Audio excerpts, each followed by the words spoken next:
kati nti walwala amaaso ne gaziba. Simanyi naye kyemmanyi kyenzijukira kyempulira abantu bagamba nti kirabika amaaso galwala naye ne balwawo okuntwala mu ddwaliro. Kaakati ne basooka ndooza bantambuza mu kino kirisa amaaso ne gagenda nga gaggwerawo ddala. So we bajjukirira okuntwala mu kubanze mama wange yangamba nayina amaaso manene naye kati ndooza bw'oba ogalaba gaggweredde mu maaso era they are very small. Kati nze yangamba nti like ne bangamba nti olwantwala mu ddwaliro at last ndooza nga bakoze buli kimu kiganye ne basalawo okuntwala mu ddwaliro. Bantwala mu ddwaliro mama wange yangamba mbu dokita yakuba taata wange oluyi namugamba omwana mumulwisizaawa amaaso okutuuka ku kino. Obudde obuwedde yali tasoma nga bw'olabye nti waŋŋane nagendako ku NTV kati olumu n'ogira n'ogamba akanteekeyo kana akasente muweeko asome nga ne fees nakati ekituufu fees tannaggwayo naye at least she's in school ate nawulira nga musanyufu nga manye bwegenda kuza naye maama nze sigenda ku ssomero. Maama oba lwakuba tolaba kati toyina ssente you know ebyo ebibuuzo eby'omwana so ng'ekituufu byo nga binnuma.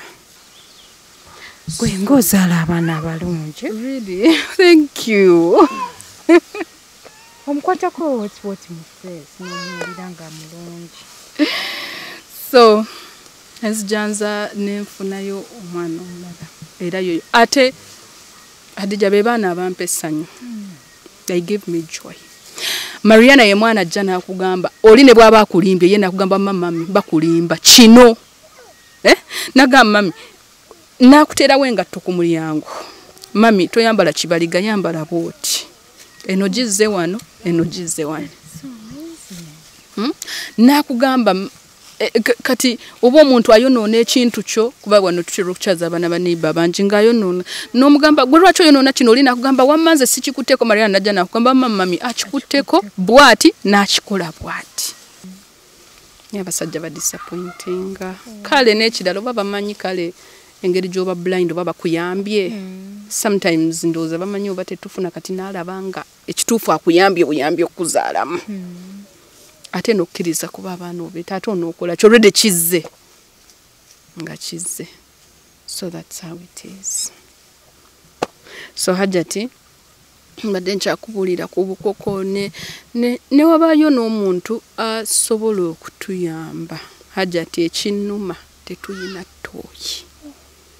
Kati mugenda wanga temulina ttooyi. Weeri naye ogenda ogifilming Hajati erabika bubi tetuyina we tunaabira awo mabegawo w'ennyumba nga bw'olabawo. Kati mwagala babasimireyo ttooyi babazimbireyo ttooyi. Batuyambe oba aliwo omuzira kisa atuyambe atuzimbireyo ku ttooyi ne bathroom. Mbutuufu sinza atalaba weeyanika awo buli aveeri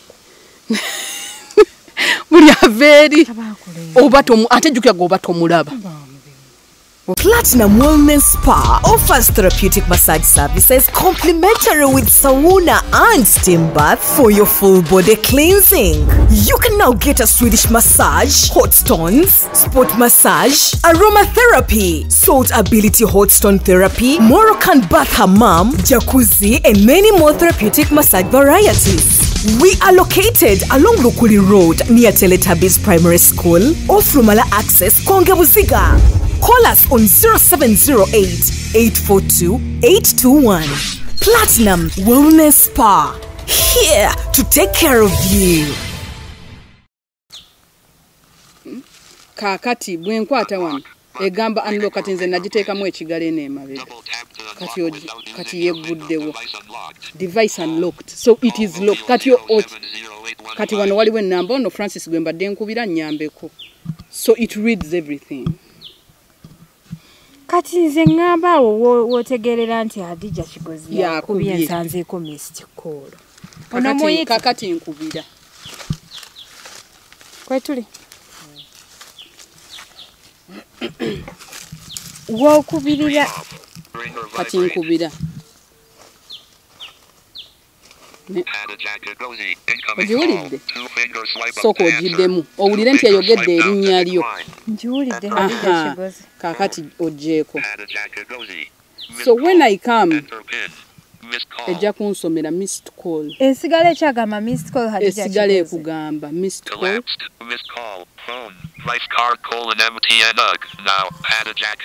nekugamba nenamba ne line gy'okubyeko tugende maaso abalungi abali ku HK Media yenze Hadija Kigozi mbeerawo nnyo mu life experiences and adventures nina omwana omuwala omwana ono ye Sylvia tuli eno mu kyalo Masulita gy'abeera tuzze tumulambuleko tulabe butya bw'atambuza obulamu alina obulemu ku maaso talaba okuva nga mwana muto naye agamba nti emboozi ye nayo mpanvu nnyo so tuzze tugibeere nga tugitunulamuko olunaku olwaleero baganda baffe aba Platinum Wellness Spa be bateeka mu omusayi okulaba nga sho etambula bulungi omwami n'omukyala genda bakoleka massage genda okole ku steam ogendeko mu sauna Moroccan bath bazikola bulungi nnyo so beera nga bakubirako ku namba z'essimu z'olaba wamanga ate osobola okubeera nga enjoyinga a VVIP treatment so ne baganda baffe aba Roast Coffee Academy bakafulu mu kubangula abaana ba baristas ab'amaanyi na bano we bali nnyo okulaba nti tutambulira ddala Sylvia nsanyusa okulaba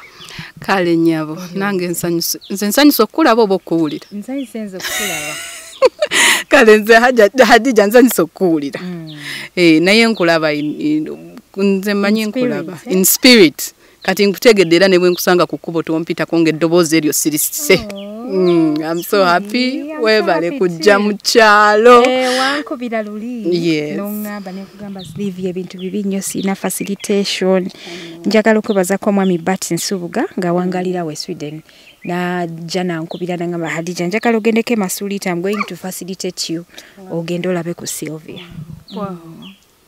yebale nnyo Honorable Bat Nsubuga bwentera omuyita I'm so happy Mukama amuwe nnyo omukisa ate naawe akuwa omukisa okukkiriza nojja noyagala otaking my life story. Exactly.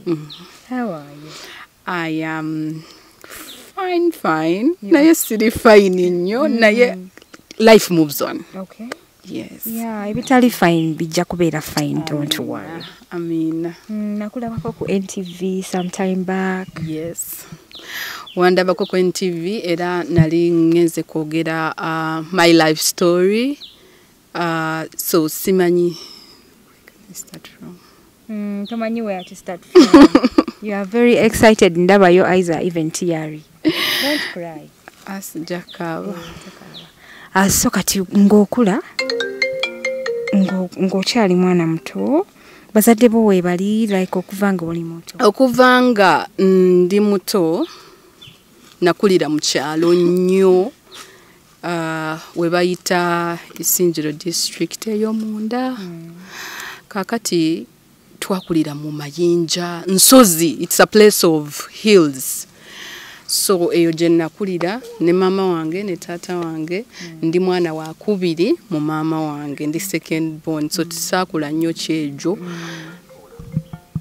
bankuba nnyo emigoro kuba nti kati nze nalina okulabirira abalala but nzijjukira life yange nga nsobola nze saamanyako nti siraba by the way kubanga kati bw'oba omuto olabanga ebintu bimuvinga normally nti nzijjukirako waliwo lwebaleetanga album nga bagamba laba gundi laba kati nze nga ndaba kati oba bo babaleba batya kati nga nze sibulira like I touch and I don't feel ne bwe nkwatako siyina kyempulira nengamba bo babalaba batya obulira bagamba ono afaanana bwati ono ali bwati so nze saamanyako nti siraba kubanga baganda bange family yaffe yali nene baganda bange twaddukanga ffenna lwengudde mu mazzi ne banzijamu nenvaamu I come back up lwenguddemu nga ndizeekera nenejjamu kugamba tekyanyanguyira nnyo kumanya nti I am somebody living with blindness kubanga mama antumanga bulijjo nnyabo leero gw'okuma omuliro yes ate nga tufumba ku bakiyita kyoto yes kunku nyabo gw'okuma omuliro nyabo gw'ogenda ku luzzi and I used to kukola bino byonna kaakati nembeerawo ekirungi mama wange ne taata wange bambi bannoonyeza mangu essomero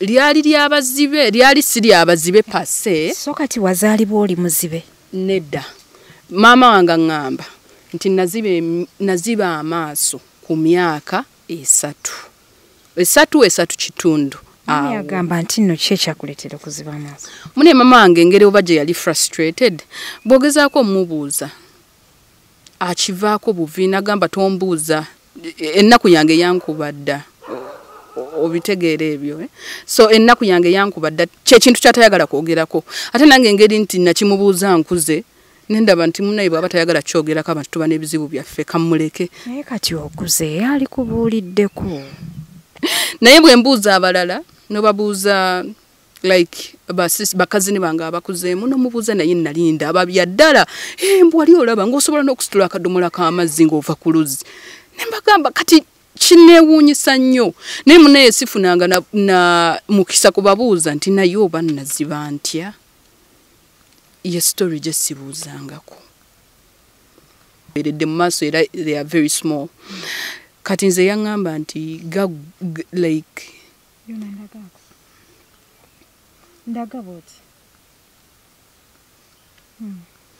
so yaŋŋamba nti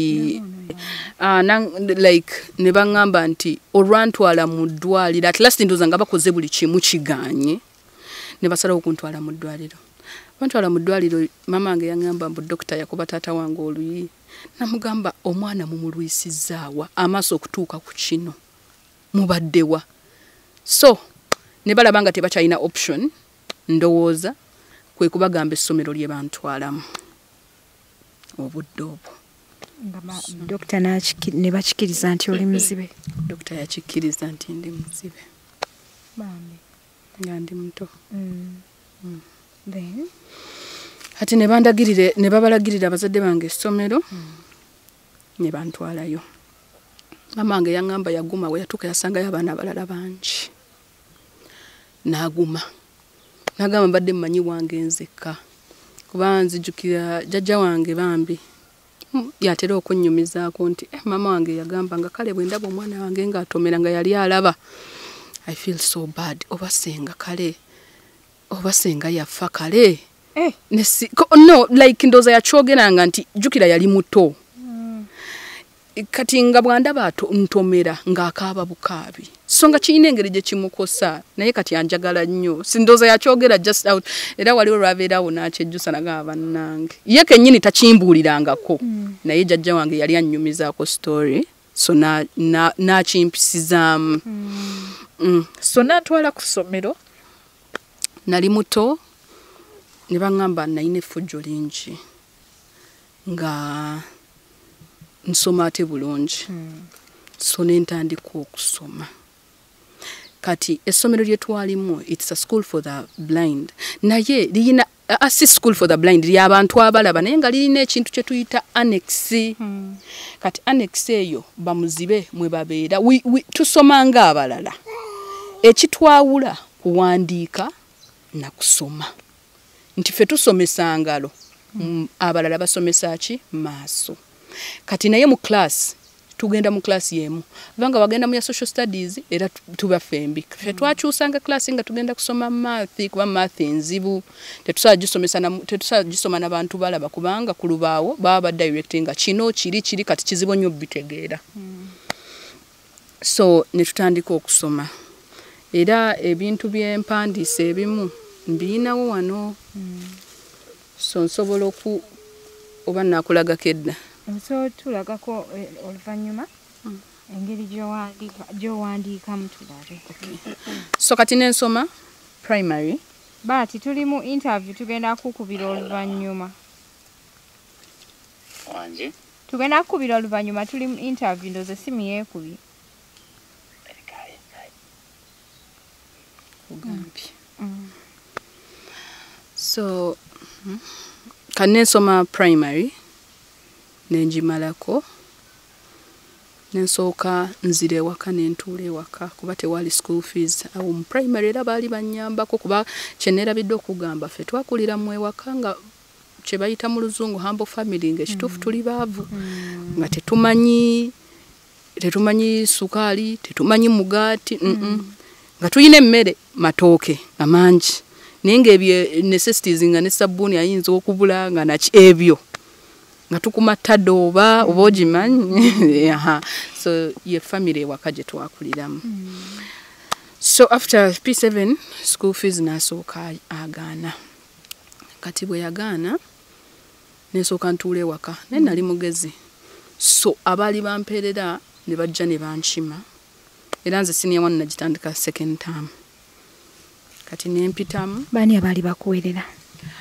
waliwo abasista babayitanga ba Our Lady of Good Counsel be baali bampeerera kakati ku P7 ndoza sponsorship yalinga eweddeko kati oba ne banoonyayo omuntu omulala nga balaba tutudde waka so ne bantwala nensoma senior 1 paka ku senior 4 nali ku Boni Council Girls School era nayo isinjiro era nayo lyabalaba naye mulimu annex for the blind era actually bagitandikawo ba mwaka ndoza mwaka gwafeeyo annex kubanga but ebiseera ebyo abaana abava embalala nga babatwala ku Madera School for the Blind Soroti naye kati ffe twali bato nga balaba wala so ne basalawo batandikewo School of the Blind isinjiro ne tusoma ne tuyitawo nensoma nempitawo waawo mu senior 1 twabonabonamuko ng'abaana bambi tebali used ku bantu ba Muzibe kati nga balina engeri gye batuyisaamu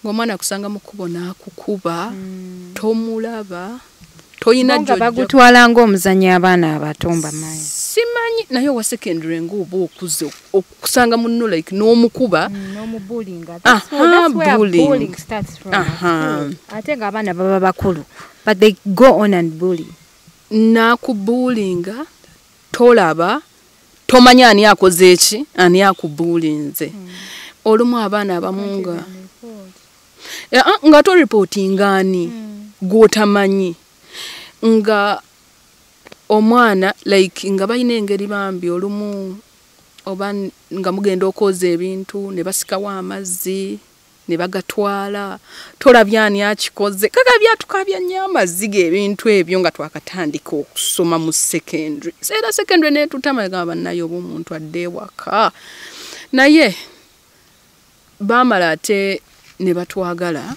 kubanga twali bagezi kati nga ffe nga tulina obba discussingira nakolanga nnyo oluzungu olwo ne literature nnyo kakati nga nyina obba discussingira ne history ezo arts nazikola nnyo kubanga era niyo wabadde oyogera nange ku ssimu oluzungu lwabadde lw'abazungu ninga bannange Sylvia nga nzisa ekingereza Jona Sylvia soka nakubaawo ekingereza how are you good evening hey that is nice. Okay. Kati netuyitawo senior phone njikola nenjimala kati era netusooka tutuule wakanga tewali fees era nze nga planninga nga baplaninze ngende mu college naye Katonda ono ndooza yanjagala mu butalaba buno Katonda anjagadde nesigenda mu school nesigenda mu college nera natandika second term mu senior 5 at senior 5 nengenda paka Ekaabya so senior 5 yange nagisomera Kabaale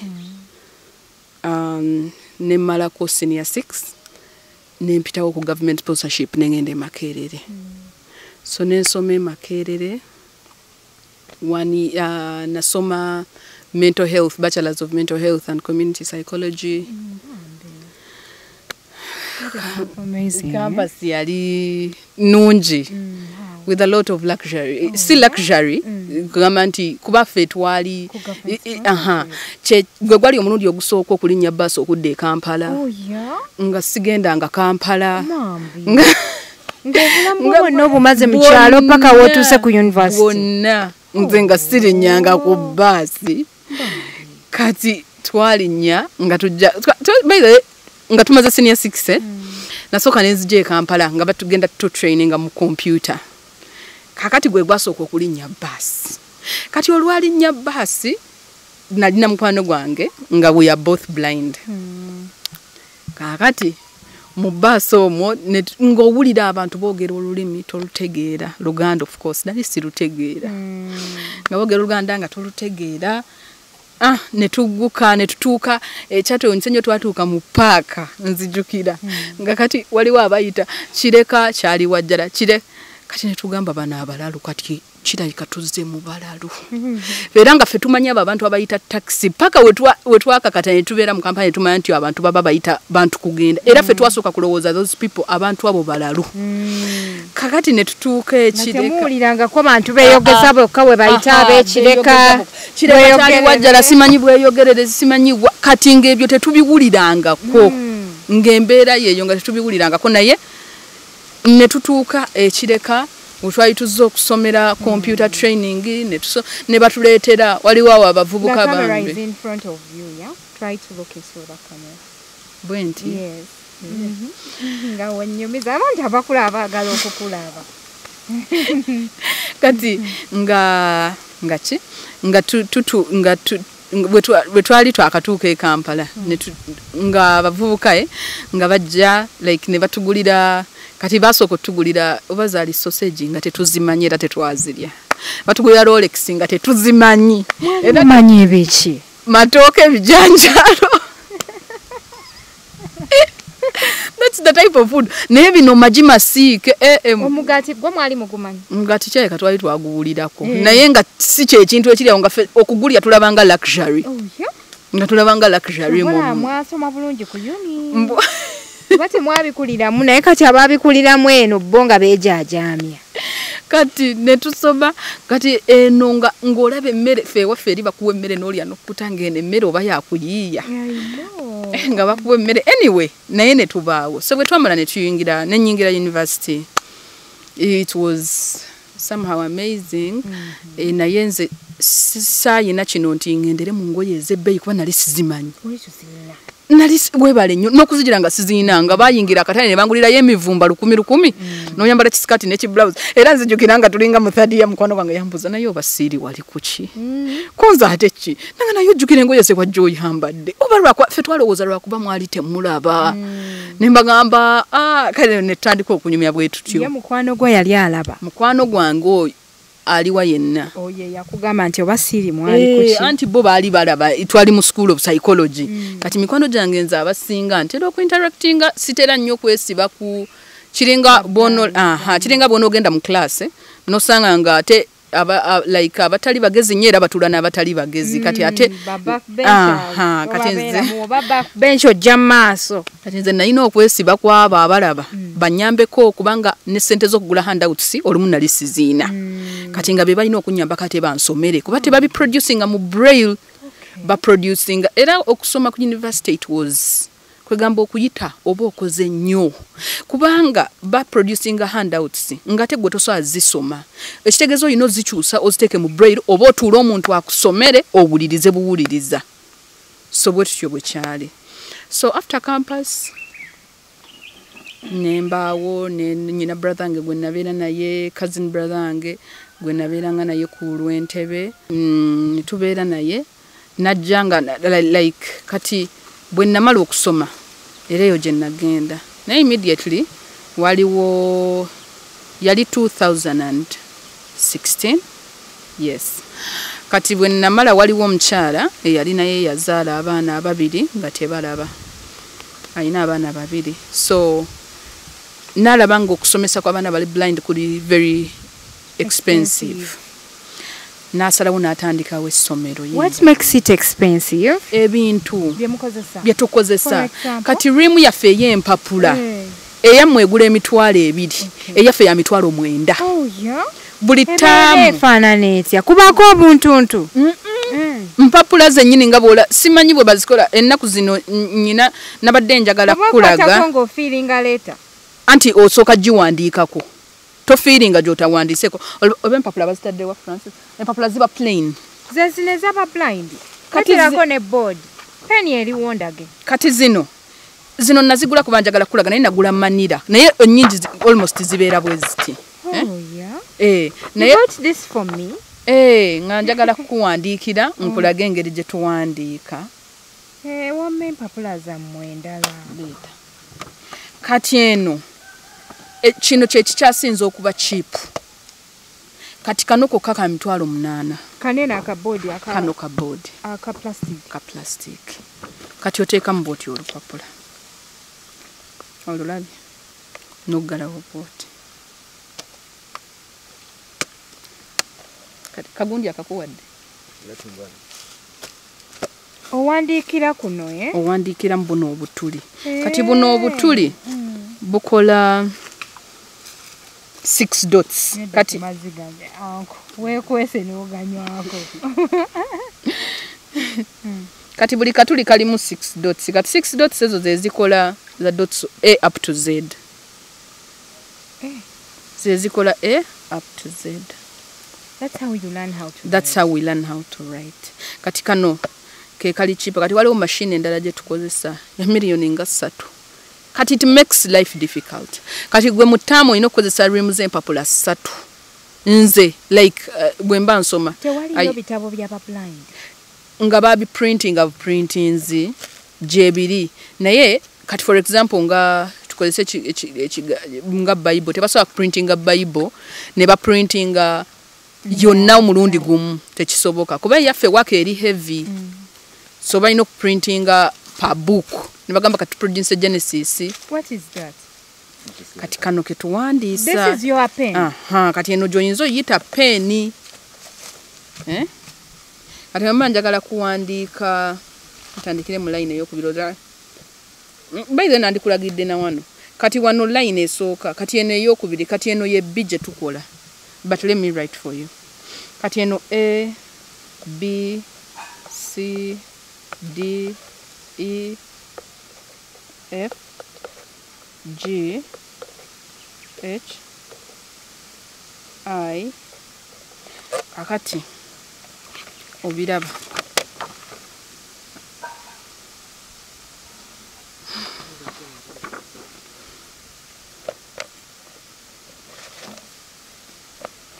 sobola bitegeera toseka toseka gwe Francis even I cannot understand. Okimanyi nti labayo jjono obuntu ndaba butuli naye kati ye Sylvia alina engeri ye gy'abisomamu ya yes kati nkwatako bwe nti nedda anti olina oddukyusa kati ne ludda wano kati bwe nkwatako manya eno A eno B eno C eno D E F G H I kakati nyinza odduzaamu kati nga dots letters bw'ozirabye bwe nsobola kati mwe nsobola okukompozinga erinnya nti wemba mpandiika Hadija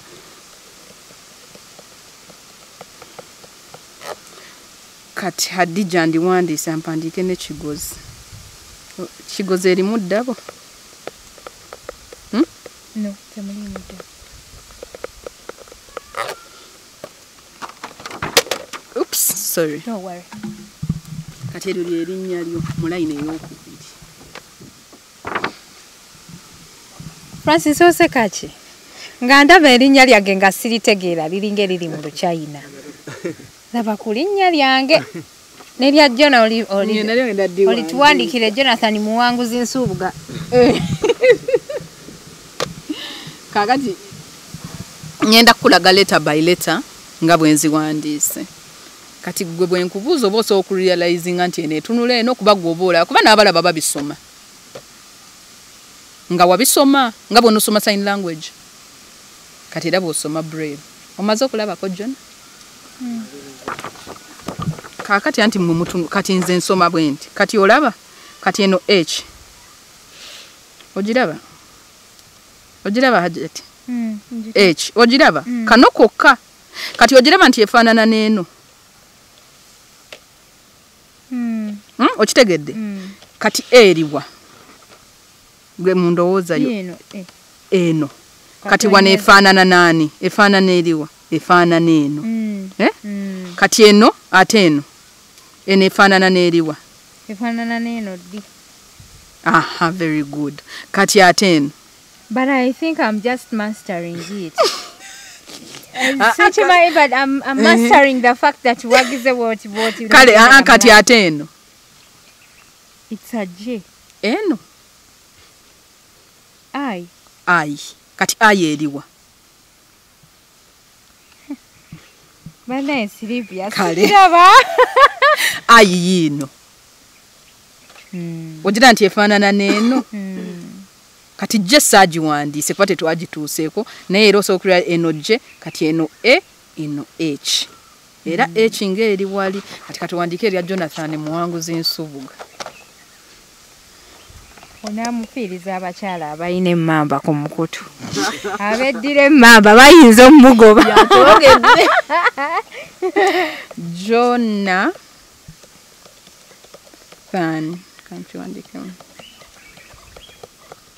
Muwanguzi ayanguwa olwanguwa ng'awandiika bannange buli muntu yamanya engeri gy'alivingamu life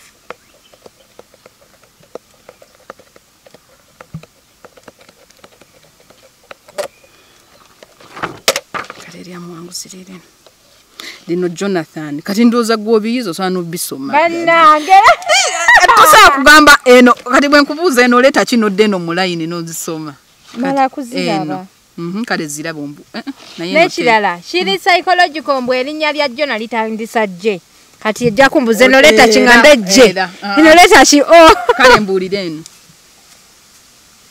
eni eno eni eno eno eno anti buli wamu eno mpozi ng'obadde oyagala ndi spacing ate erinnya toli spacing aho bali baterikola kigambo olaba eno leta n'eno kati eno gye njagala eno sendaba eno si eno yino kali kamu kati njagala eno eni sooka otunule ku zino olabe gyefaanana gye nze saagiwandiiseeko kati eno h era yino erine mu linnya lyo h yino togiraba nti busatu ebeera neddi buli busatu naye raba gyetunula n'eno gyetunula h etunula bweti olaba nti wano n'eno zifaanagana era ku linnya lyo h Sylvia, this is how you write. That's how blind people write. But so your work when you write it, who understands it? Anti waliwo abantu ababeera naye ne Muzibe munnanga abitegeera. And then atali Muzibe. So you abitegeera bw'aba your boyfriend a letter. Which boyfriend? Who is blind, who is not? For example, if Jonathan was my boyfriend, he's going to learn. For example, if Francis was your boyfriend, he wouldn't understand what I'm writing because I also don't understand what he writes. Nange kyawandika sitegera naye bw'obisoma kati nga ggwe era kati ovudde wano ng'okutte kati era osobola n'okukwata b ogiraba 1 2 kakati kyadija sikuyigirizaamu so kati awo you started to learn You started to learn, you went to campus. Nentandika campus nenjimala ne tugende yo ku mulimu gwe twali tukola ne tukola so ne tubeerawo bwe tutyo ogwo mulimu wafuna n'omulimu nga oyo mukyala gwe nkuganga nsomesa era nga nsomesa abaana abali blind. Okay, so are you a teacher now? Siri teacher. But you can teach. But I can teach. Naye embeera of course ebaawo n'ogamba kati omulimu guli gwe nasomerera nga sinnagufuna instead of sitting home let me go and do what? Wasomerera ki? Nasoma mental health and community psychology. Bakola batya abo? Kati nzo so kunsoma kyempitamu essaawa eno. You can read it. When I stay with you. You can read my I can read your behavior. Kubanga psychology is the study of human mind and human behavior. I want you to let me read my behavior. I want to stay with you for some days. You tell me my behavior. Kubanga. No, but even if you stay with me, I have a lot of stress for a few days, for a few hours. Kati, for example, Hadija, realizing like you nkolechi toseka nnyo. Si kyekyo nimbye. Inseka. Nedda. Toseka nnyo nti eddoboozi liveeyo. Osimayiringa nnyo instead of. Ani asinga okuseka wano ku YouTube? Mumpulire. Abaseka mumpulire.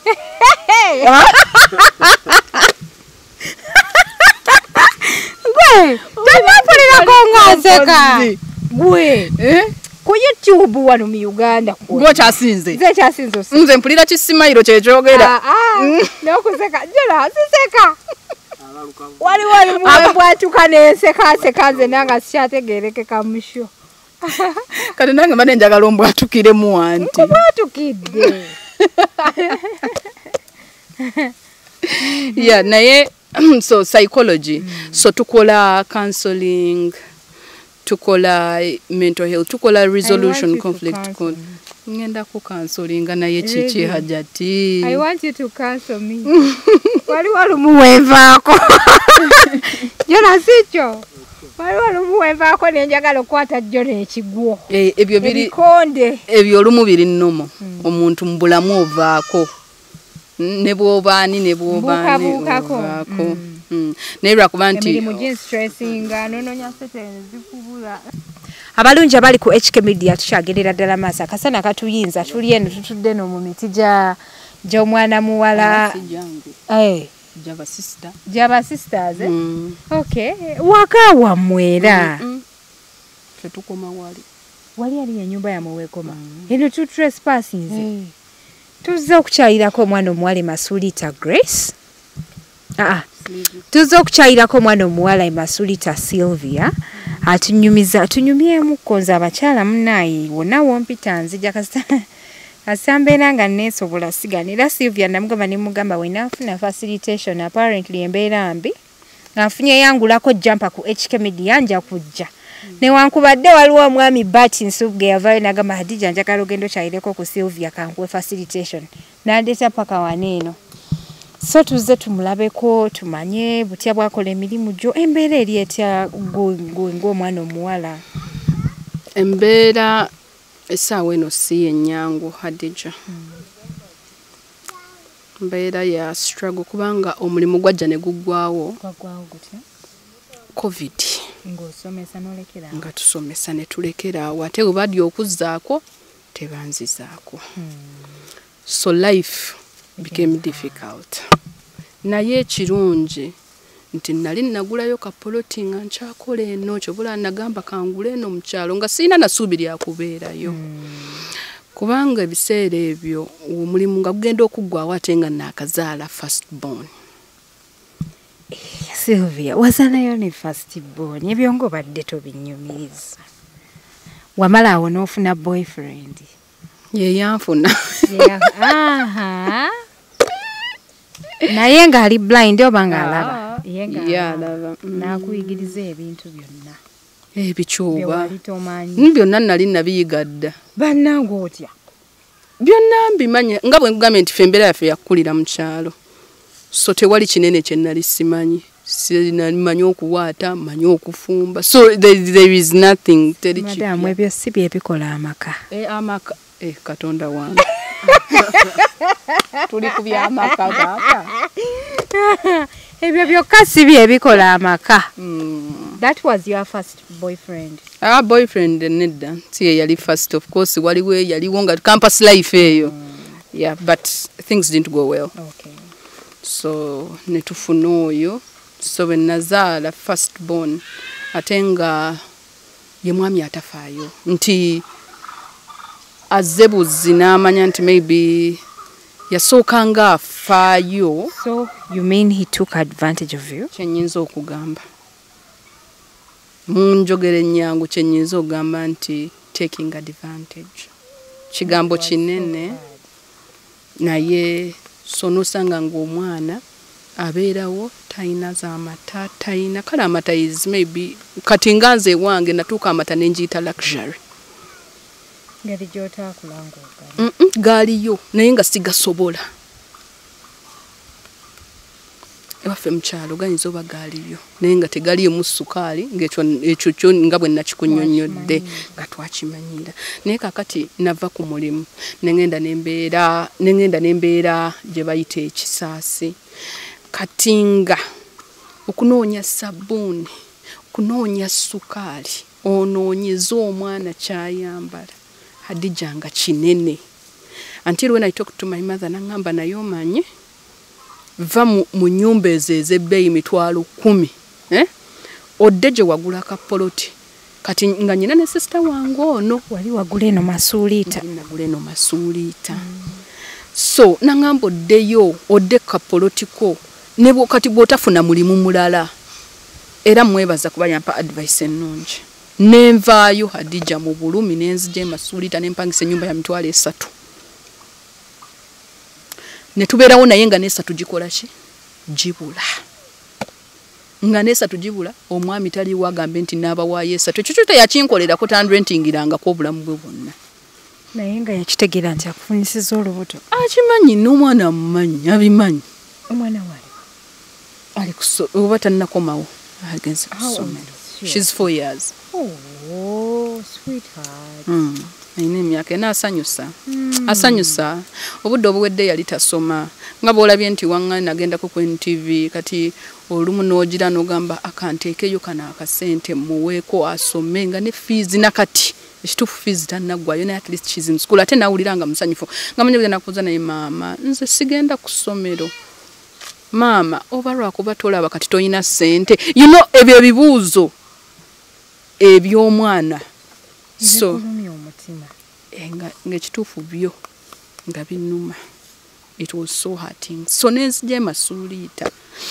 nempangisa ennyumba nzijjukira twalina omukyala eyali akola eno mu kano akagundi yali yalimamu muwogo bambi muwogo oyo n'amutuwa yalaba embeera n'agamba muwogo ono sijja mutunda n'amutuwa era gwe twasurvivingirako almost omwaka mulamba kuba biri recent 2020-2021 ne tusurvivingira ku oyo muwogo ne tubaawo nga gwe tulya nga lwofunyeeyo n'ogulayo kino n'ogulayo kiri so nenzija ng'abantu ab'ekisa n'empandiika like olumu n'empandiika n'ofunayo ka project kati oba kuwa ka project waliwo project gye baali bampaako kati nga n'ofisaawo akasente kati n'okubira n'abantu amasimu n'obagamba bakwongerereko kwe kusitula akayumba naye nzijjukirira akayumba kaffe twakayingira Hadija nga temuli kirawuli temuli luggi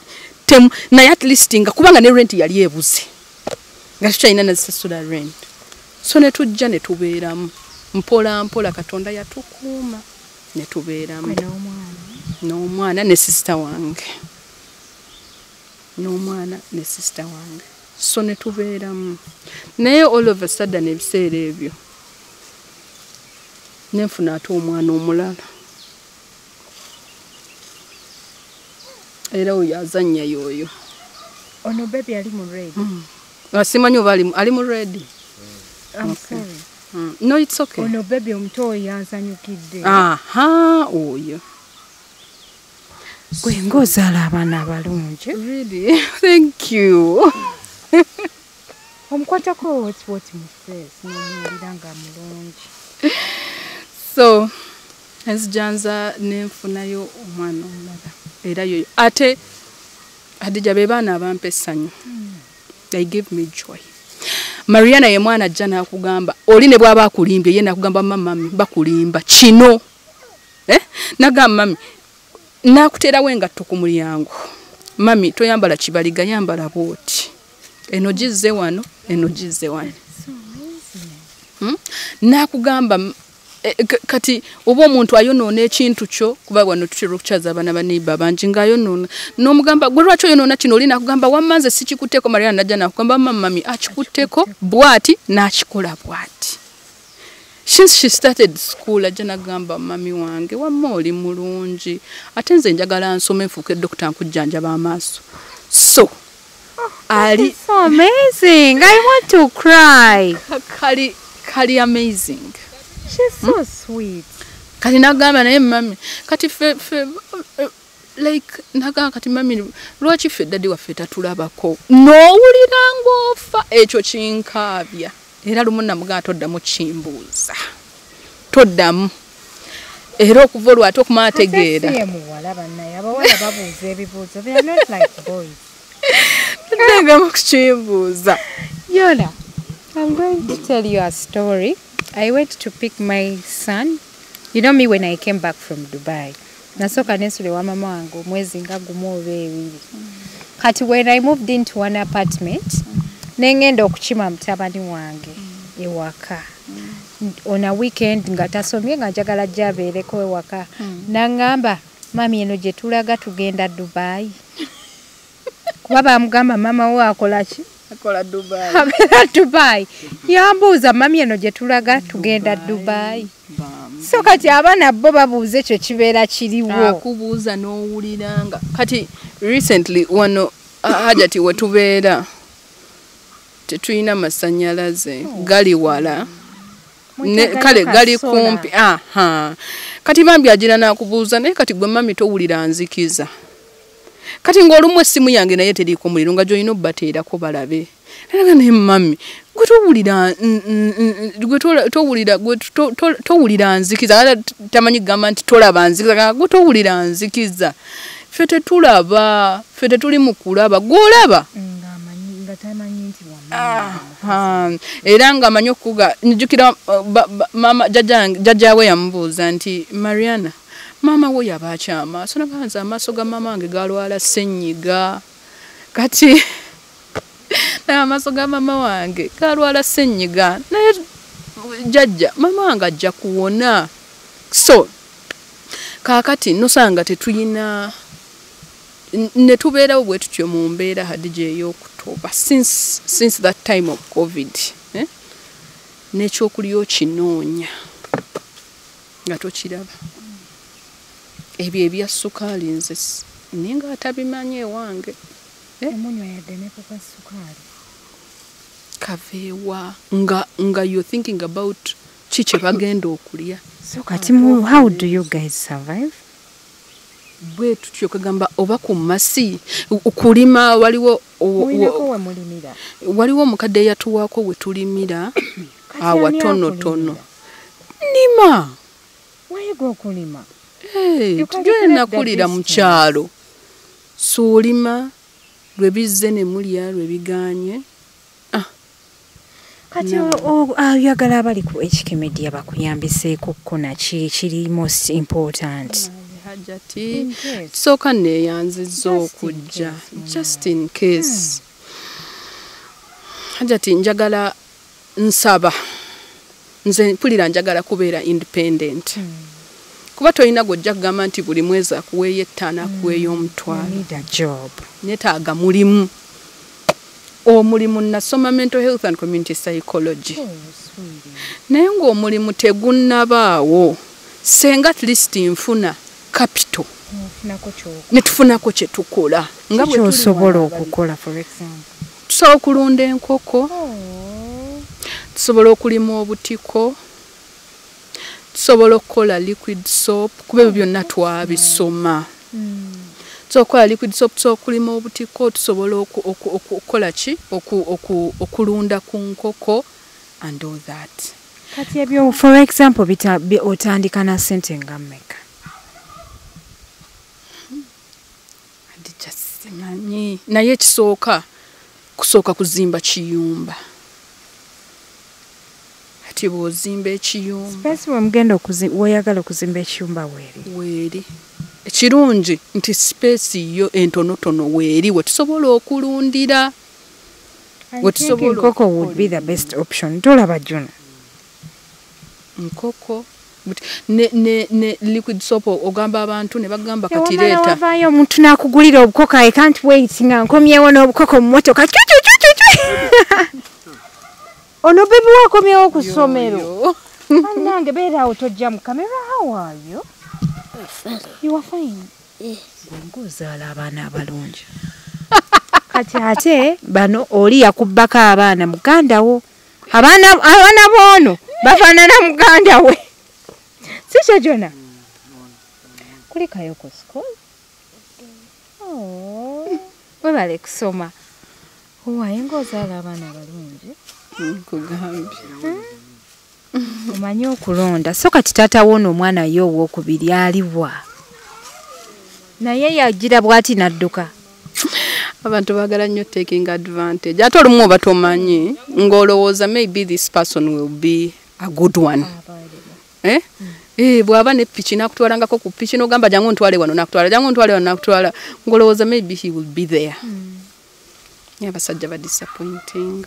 Kale n'ekirala oba bamanyi kale engeri gy'oba blind oba bakuyambye.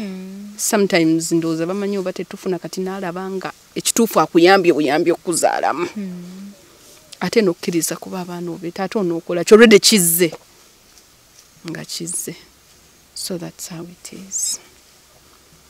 So Hajati mbadde nkyakubuulira ku bukoko ne wabaayo n'omuntu asobola okutuyamba. Hajati ekinnuma tetuyina ttooyi. Kati mugenda wanga temuyina ttooyi. Weeri naye ogenda ogifilming Hajati erabika bubi tetuyina we tunaabirawo mabegawo w'ennyumba nga bw'olabawo. Kati mwagala babasimireyo ttooyi babazimbireyo ttooyi. Batuyambe. Waliwo omuzira kisa atuyambe atuzimbireyo ku ttooyi ne bathroom. Mbutuufu sinza atalaba weeyanika awo buli aveeri oba ate jjukira oba tomulaba. So n'ekirala asobola omuzira kisa aliyo bambi atuyambe. Bwatugulirayo ku sola at least abaana bo kale ne balaba kubanze kale nze siraba nakimanyiira naye ate abaana bo bennina bakola ki bo balaba bambi kibayisa bubi. Omwana amanyi okujja wano n'akubuuza naye maama ffe tulirabako ku katyuni n'ogamba ate ne sola sigiina ate g'obuuza bya TV na kino sikiina ate g'obuuza kino. If you have an old TV you call me and we give it to Sylvia please.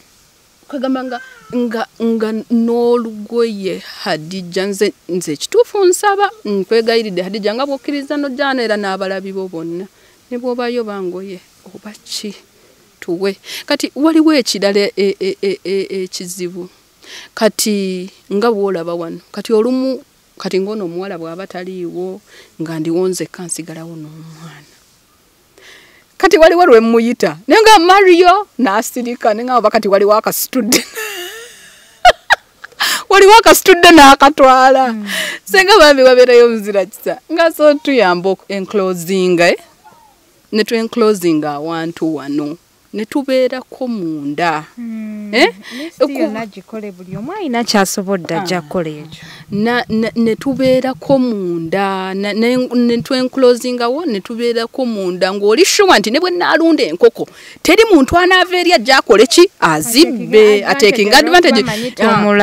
Kubeera waliwo abavubuka abayingira awo ne bajja ne bwobawo ne kasola ku mutwe oba nze mpulira kubanga sikayina naye ne bwobawo n'akantu ne basitula ne batwala. Kati waliwo oyinza okugamba nti nnunda nyina kino naye munnaayo ogenda okwekanga olw'okuba maybe you're not enclosed into something omuntu najja n'akola ki n'atwala. So obaayo omuzira kisanga asobola otuyambako ne tu enclosing ne tusiba wano we tubeera. For security engeri gye kiri nti siraba kati mba sisobola kulaba ayingira era omuntu ayinza okujja n'ayimiriraawo ogenda okuwulira nga akubuuza seetya nno nnyabo nga ye yazze dda yakamala eddakiika nga 3 gw'oli awo otudde naye oba nga waliwo oba kageeti ng'osobola okusibawo n'omanya nti aggule agira akonkonawo ekyo kiba kisinga. So n'ekirala Hadija emirimu gyange bambi ebiseera ebisinga ngikolera ku ssimu naye essimu yiino njirage ntya gw'onnyambako nkwatira bwe nti mutuufu asobola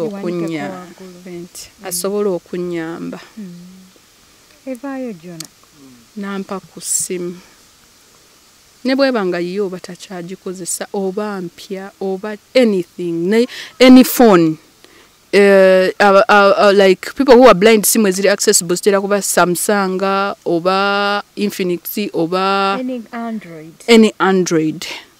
Songo osobola okufuna bwonkwatirako n'efuna essimu kuba waliwo we bakuweereza ebintu bino ng'olina bijjuza ku ssimu bambi ng'ekituufu sisobola kuba essimu yo ekaddi eyo noonese ne WhatsApp ndoza nakuwaddeko ka WhatsApp naye nga nsobola okukola ogenda ku WhatsApp nsobola oku browsinga kati wanga waliwo bi project olumu bye bakuweereza nga bakugamba jjuza kino ogenda osomenga masters naye nga sisobola kubanga obusobozi obugula essimu busikola ki si buyina so mbadde nsaba abazira kisaabalaba HK Media munkwatire nga bwe musobola byetaago bingi amaziga bannange baddiya tulina omwana omuwala Sylvia emboozi eri very interesting at the same time eri sad gwe wenna alina ky'osobodde oba ky'oyinza osobola ku namba z'essimu tujja kuba tukomawo obulambalamba mu part 2 twongere okumulambulako n'okulaba embeera mwatuuse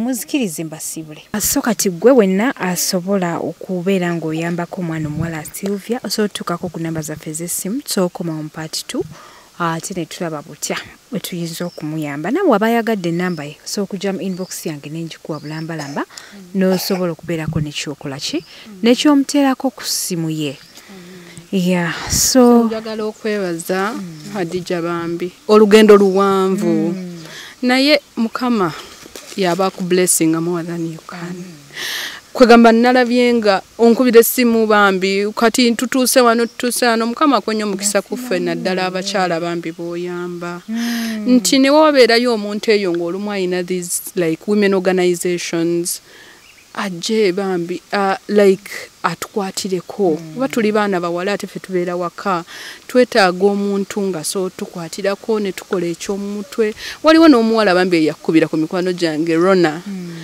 Rona mwebaza nnyo Rona Sagati mwebaza nnyo ne Honorable Batunsubuga mwebale nnyo Mukama abawe nnyo kyemusinga okwagala ate nga mwongere like mbasaba munkwatireko nga bwe kisoboka ate Mukama buli omwana amuwa omukisa mwekyo kyana abatudde abantu be Wakiso njagala okubebaza batusanyukidde nnyo gyonna itubadde tujja tusaze ba traffic officer nga balinganga kumpi 6 ne banyimiriza naye oluntunuddeko bati ne bagamba bannanga Hadija Kigozi vaayo banange I'm very very excited mwenda ba police officer abakuma awe Wakiso Jonaya awe Wakiso mbatubiddeko nnyo ni ddala nti ku checkpoint nti mwebale nnyo mukola omulimu gw'amaanyi nnyo mwebale kulaba HK Media bannange era tugenda kugezaako okulaba nti tubakolerayo obusaati tubuleete Wakiso mubeereko keeyo nga mubwambala I'm really very very very amazing mbadde so